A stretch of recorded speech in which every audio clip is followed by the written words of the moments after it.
धुळे लोकसभा मतदारसंघाची निवडणूक दिनांक 20 मे 2024 रोजी होऊ घातलेली आहे। मालेगाव महानगरपालिका हद्दीमध्ये मालेगाव मध्य हा मतदारसंघ येतो, तसेच मालेगाव बाह्य या मतदारसंघाचाही काही भाग धुळे लोकसभा मतदारसंघात येतो। मतदानाची टक्केवारी वाढणं हे लोकशाहीसाठी उपयुक्त आहे। शासनाचाही असा प्रयत्न आहे की जास्तीत जास्त पात्र मतदारांनी मतदान करावं आणि लोकशाही सुदृढ करावी।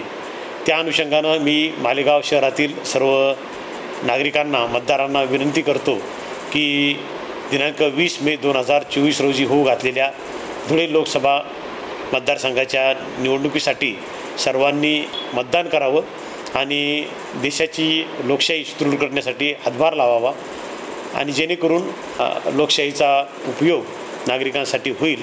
पुनश्च विनंती आहे की मालेगाव शहरातील मालेगाव महानगरपालिका हद्दीतील सर्व मतदारांनी दिनांक 20 मे 2024 रोजी मतदानाचा आपला पवित्र हक्क बजवावा।